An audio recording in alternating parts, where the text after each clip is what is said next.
And you can shut that door. Yeah, they're shut right now. You can just start with an opening statement and then go back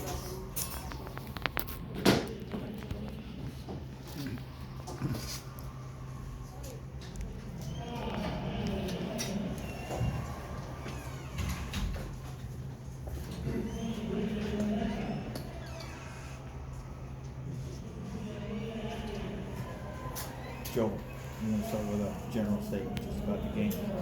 Go forward. Well, I mean, it's like I told our players, I mean, you can't fault our effort.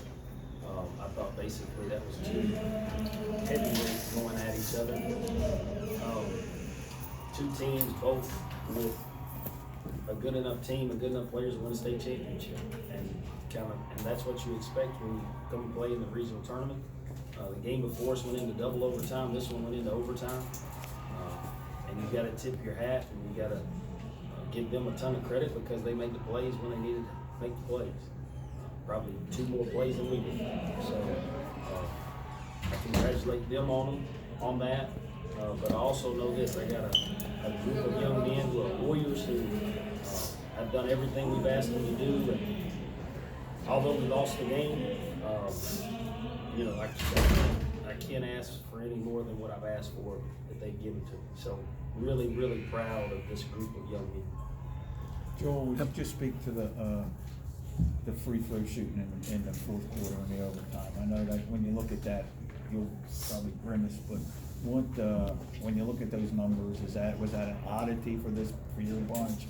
Was it something you've been struggling with during the course of the year and it just came up and got you tonight? What do you say about that? You know, for the most part, we've been a very good free throw shooting team, probably around 67, 68%.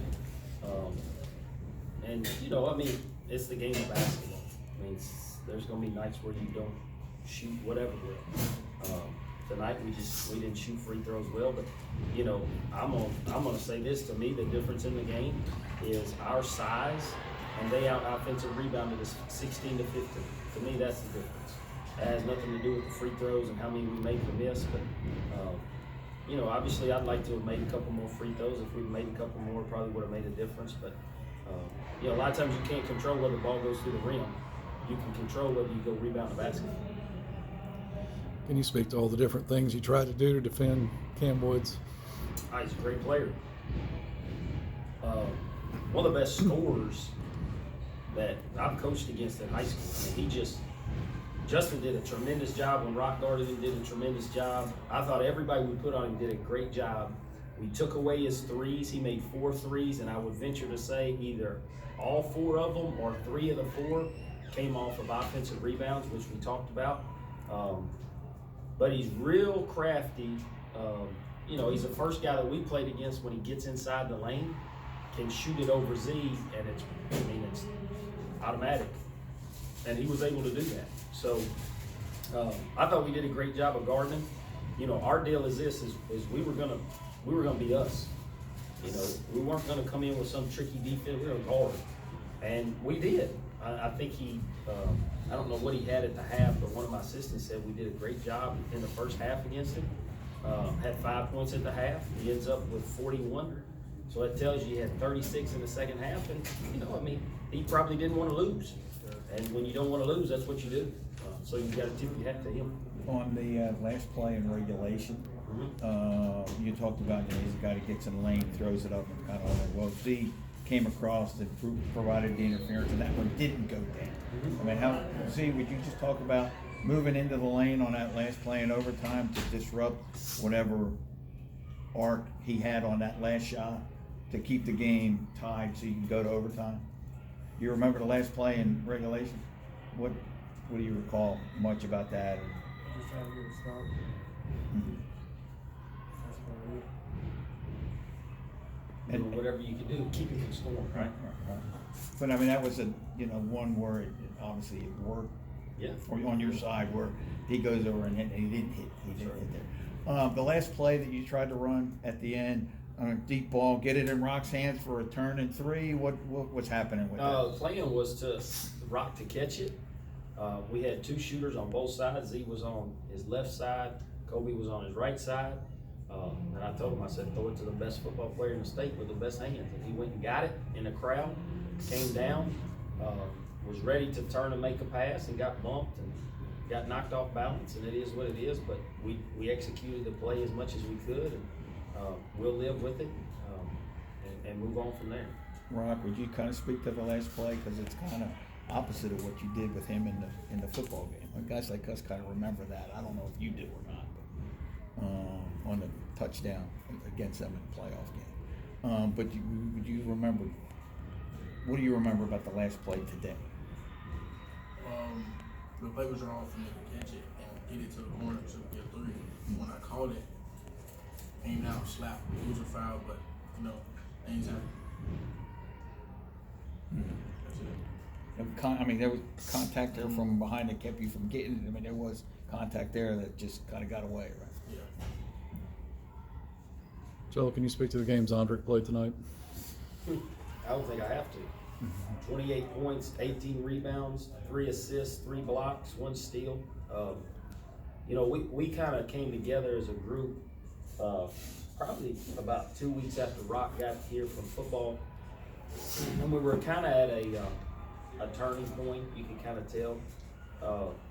And we just kind of said, hey, look, we're gonna get on your shoulders.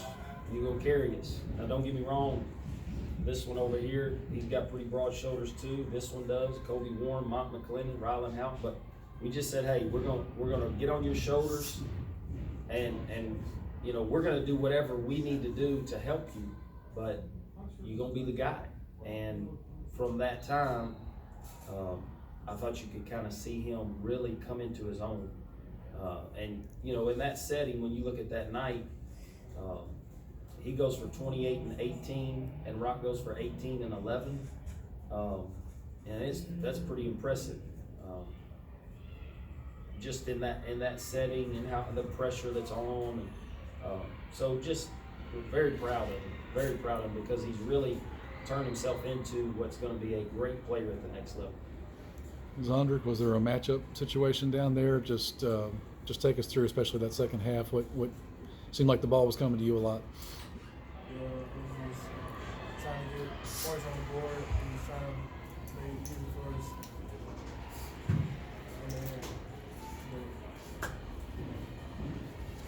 Justin, at the end of the first half,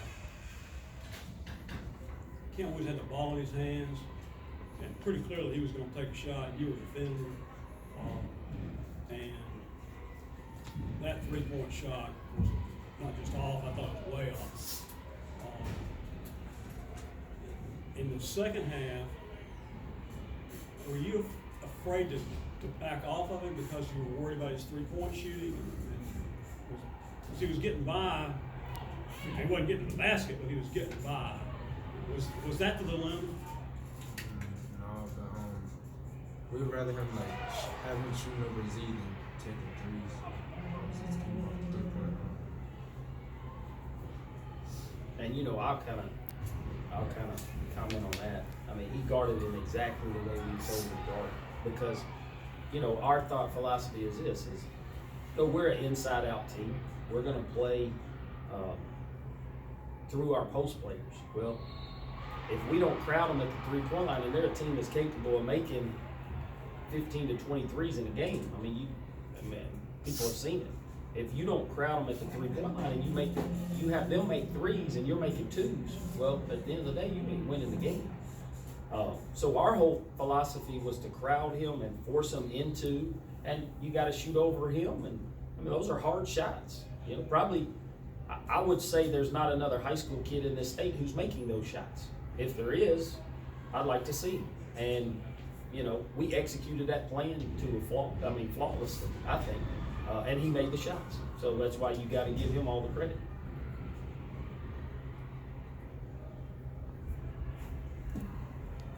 On the bench, was your sense that when those rainbow 2-point shots were going in all the time, it kind of pumped up Wood's confidence at the 3-point line too? No, I mean, he's a scorer. I think the ones that kind of got him going are the free ones that he got on offensive rebounds, you know. Because the twos that he made, he had to work for. It's not like you're just getting them. I mean, we made him work and work and work, and he had to expand some energy. You know, and that's one thing that, just kind of looking back, I will say this about both him and Kool-Aid. They didn't seem to ever get tired.